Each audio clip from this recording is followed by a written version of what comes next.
Oke guys, welcome back to Crypto Indonesia bersama gue Toshi, di mana kita akan membahas segala sesuatu yang berhubungan dengan cryptocurrencies dan blockchain.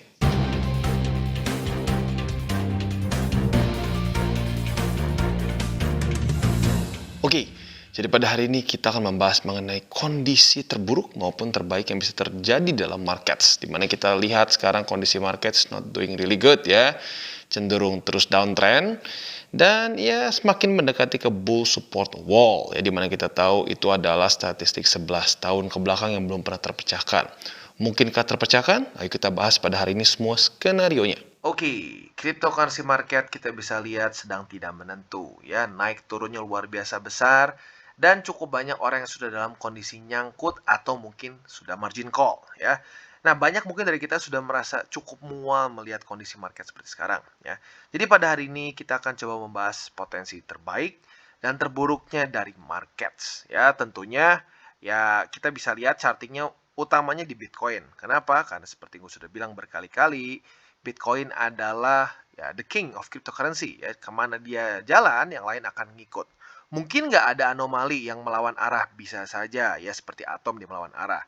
Tetapi kalau sudah benar-benar bear market ya, Bitcoin sudah bear market, otomatis alts pun tidak akan bisa sendirian melanjutkan bull market gitu ya. Pasti alts akan ikutan ketarik. Jadi pada hari ini mainly akan melihat Bitcoin secara statistik yang lebih panjang. Jadi kita akan lihat indeksnya ya. Dan tentunya kalian sudah pasti cukup sering lihat ya BTC Bull Support Wall. Ini gua bikin di di charting gua setiap hari untuk BTC ya. Nah, di mana mungkin beberapa dari kalian bingung, nih apa sebenarnya BTC Bull Support Wall? Nah, jadi Bull Support Wall ini adalah satu statistik yang sudah berjalan selama 11 tahun di chart Bitcoin ya, yang belum pernah terpecahkan sampai sekarang. Nah, sekarang sudah dekat nih. Apakah jangan-jangan ini bisa menjadi pertama kalinya statistik ini terpecahkan atau tidak? Nah, jadi itu salah satu bahan yang akan gue bahas pada hari ini. Apakah BTC Bull Support Wall ini bisa bertahan atau enggak? Ya. Dan selain itu juga kita akan melihat ke ya data-data sebelumnya seperti apa, apakah pernah nyaris ketembus atau tidak. Dan setelah itu juga gue akan coba membahas mengenai apakah jangan-jangan Bitcoin kalau worst case scenario-nya bisa mengikuti S&P 500 di 2000 di 2000 sorry di tahun 2000 sampai di 2009 ya. Jadi kurang lebih kisi-kisinya seperti itu pada hari ini. So stay tune ya. Sebentar lagi gua akan bahas dulu yang pertama, yaitu adalah Bull Support Wall. Oke, jadi apa itu sebenarnya BTC Bull Support Wall? Nah, jadi BTC Bull Support Wall ini adalah satu tanda yang gue berikan apabila Bitcoin price action-nya berhasil ditahan oleh Bull Support Band. Nah, bentuknya seperti apa? Bagi kalian yang sudah nonton DCWT berkali-kali pasti sudah sangat sering melihat chart ini ya, di mana ini adalah bull support band ya, yang warna emas ini, selendang emas ya. Ini selendang emas yang cukup sakti. Karena kenapa? Selama 11 tahun ya, basically selama 11 tahun ini ya, apabila ada satu price action tertentu yang tertahan oleh bull support band, itu secara statistik belum pernah terpecahkan selama 11 tahun. Nah, jadi kita lihat kayak gimana cara kerjanya. Yang pertama adalah dia jangan sampai close di bawah dari dua si MA ini ya, alias dua di bawah selendang inilah kesannya. Dia nggak boleh close seperti ini nih. Kalau close seperti ini gagal. Jadi dia harus close di atas atau di tengah-tengah nggak apa-apa dari bull support band. Yang kedua adalah kita bikin satu garis di wick terendahnya. Makanya gue bikin bull support wall di sini di daerah 39.600-an ya. Kalau kita lihat di sini juga sama ya, di 39.600-an juga. Jadi, nah ini statistik yang belum pernah terpecahkan selama 11 tahun. Coba kita lihat ke belakang ya, mana buktinya. Jadi kita bisa lihat di sini ya gagal ya, jadi nggak masuk karena tembus. Lalu di sini kita bisa lihat terakhir ya, dia mempertahankan bull support band itu di 31 Agustus tahun 2020. Dan kita lihat sejak ini ya, sejak tanggal 31 Agustus ini, setelah dia retest, harga Bitcoin nggak pernah mencapai lagi daerah situ. Ya, dia nggak pernah lagi mencapai daerah situ.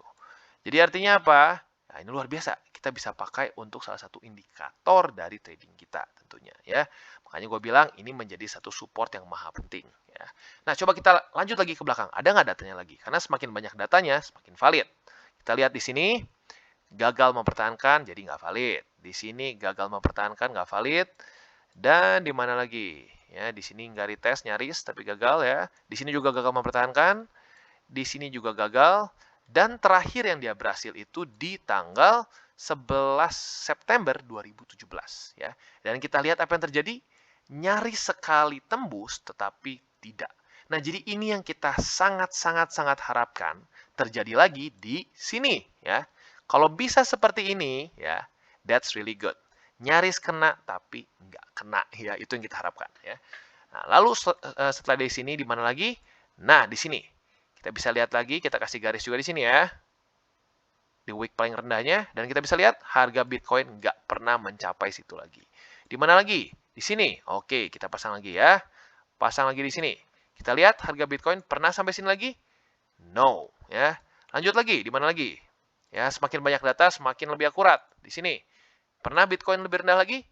No. Ya, makanya kenapa gue bilang ini adalah satu indikator atau satu tools yang kita bisa pakai. Karena kenapa? Secara statistik luar biasa. Ya, bisa lu coba cek terus ke belakang ya. Setahu gue, selama yang gue cek sendiri pribadi belum ada yang pecah. Itu makanya kenapa ini menjadi sangat penting supaya dia tidak terpecahkan ya. Begitu. Tapi baik lagi, kita nggak boleh deterministik. Ada saja kemungkinannya dia bisa tembus. Makanya dalam beberapa hari ke depan ini atau mungkin dalam beberapa minggu ke depan ini menjadi satu price action yang sangat menentukan untuk statistik bull support wall ya. Oke, dan tentunya seperti yang kita lihat ya, yaitu best case scenario-nya ya, di mana kita lihat kalau dia di sini ya, setelah dia nyaris lanjut pump ke atas gitu. Nah, berharapnya bisa seperti itu juga. Dia langsung lanjut lagi pump ke atas, menemukan new all time high, bisa sampai ke 100.000. Yay, that's the best case scenario. Nah, sekarang seperti biasa di sini gue selalu menyajikan juga what if ini tembus. Kalau ini tembus bisa seperti apa? Nah, ini sebenarnya salah satu indikasi yang sangat penting apakah bull market bisa berlanjut atau tidak ya. Andaikan sampai tembus di sini berarti probabilitas untuk bull market lanjut itu semakin kecil ya. Dan menurut gua kalau sampai dia tembus daerah sini dia bisa close di bawah dari wick yang paling rendah yaitu di tepatnya di 28.808 ya. Dia bisa close weekly di bawah situ. Siap-siap. Kemungkinan besar kita ada bear market dan bisa lanjut sampai sedalam apa? Kita harus masuk indeks ya. Kalau kita masuk indeks kita bisa lihat kalau tembus ke daerah situ ya, tembus dari sini itu bisa sampai sedalam ke MA200. Dan otomatis, kalau sampai MA200 sudah kena, yaitu sudah jelas-jelas masuk ke bear market. Bahkan sudah bisa dibilang cycle-nya sudah mereset. Gitu. Ya. Jadi itu the worst case scenario-nya. Tetapi, even in the worst case scenario, ada saja kemungkinan menjadi double bottom. Ya. Karena kalau kita lihat di S&P 500 ya, ini terjadi tapi dalam jangka waktu yang jauh lebih panjang, ya nyaris 1 dekade. Kita lihat ya, ini data dari S&P 500. Sorry, di bawah ternyata ya, di futures. Ini dia, S&P 500. Di mana kita bisa lihat, ini pernah terjadi selama tahun 2000 sampai 2019. Kita lihat di sini ya. Di mana dia membentuk pola, technically waktu kita lihat di sini pasti bentuknya kayak double, ini ya, bisa jadi double bottom di sini.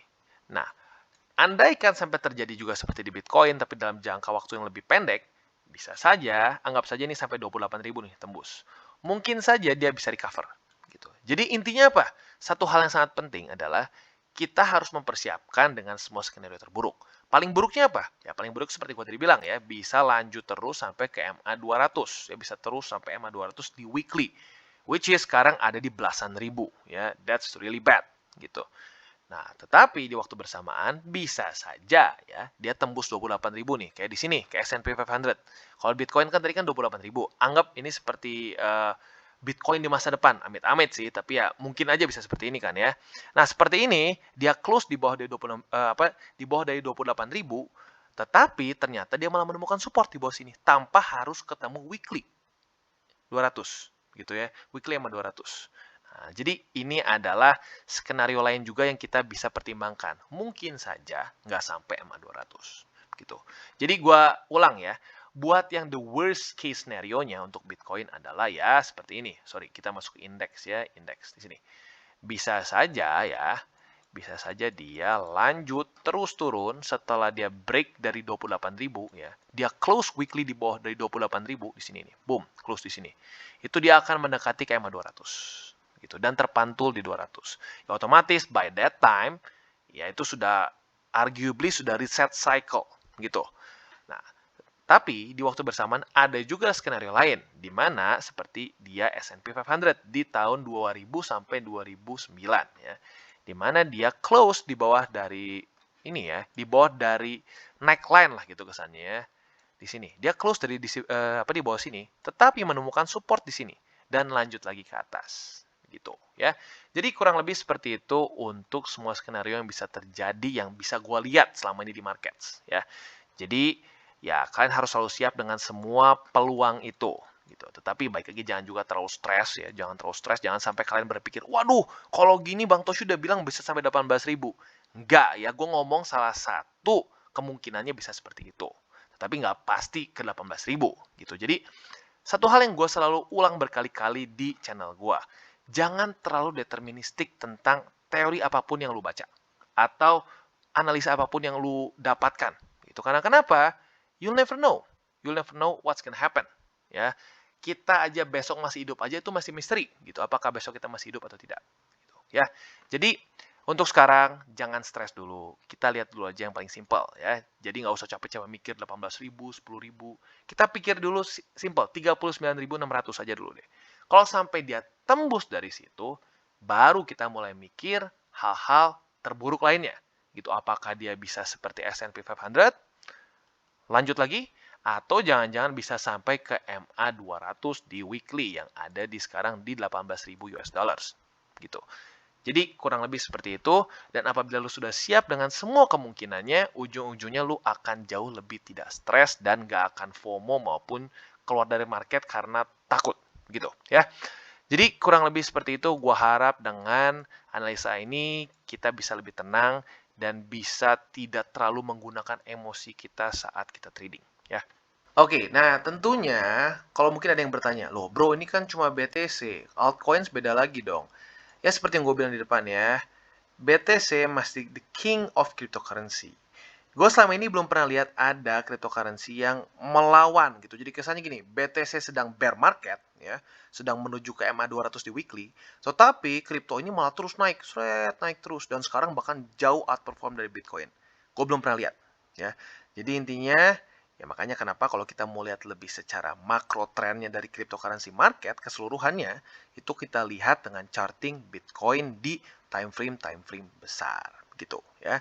Jadi gua harap sekali lagi dengan video ini kalian bisa lebih melihat markets dengan lebih objektif, dengan lebih tenang, dan jangan sampai kita FOMO ya, FOMO dan juga atau bisa kita malah panic selling gitu.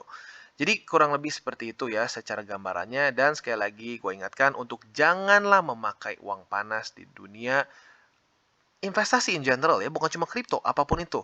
Lo pakai uang panas di saham pun sama, ujung-ujungnya lo harus cut loss gitu. Jadi intinya adalah janganlah pakai uang panas dan jangan sampai over leverage dalam futures trading.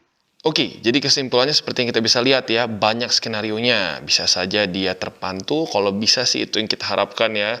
Dia nggak sampai 39.000, nyaris seperti di video tadi ya, nyaris kena tapi lanjut lagi ke atas. Itu the best scenario. Yang kedua ya siap-siap bisa saja sampai ke ya 28.000 ya, tetapi harapannya semoga saja bisa seperti S&P 500 selama tahun 2000 sampai 2009. Lanjut lagi ke atas begitu. Tapi harus siap juga dengan worst case-nya, bisa sampai ke MA 200 di weekly. Otomatis kalau sampai 200 di weekly itu sudah reset cycle ya. Jadi itu a new cycle. Tentunya ya otomatis sudah pasti itu bear market ya. Jadi kurang lebih seperti itu, siapkan mental lu semua untuk semua skenario yang bisa terjadi, dan kalau sudah siap dan sudah act accordingly sesuai dengan trading plan lu ya, harusnya lu gak akan stres ya. Jadi gue harap dengan video ini kalian bisa siap-siap ya. Jadi kurang lebih seperti itu untuk video ini. Dan bagi kalian yang belum mengikuti DCWT atau Daily Charting with Toshi, bisa klik di sini di mana ada playlistnya.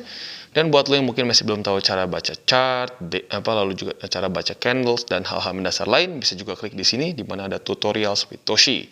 Dan jangan lupa buat kalian yang belum memiliki akun Bybit atau Huobi dan ingin membuat akun Bybit atau Huobi, bisa klik di bawah untuk link referral gua. Dan juga jangan lupa untuk join Telegram grup kita supaya bisa kita ngobrol-ngobrol lebih santai mengenai dunia cryptocurrency ya. So, jangan lupa untuk like, share our video, click the bell icon, and see you on the next video.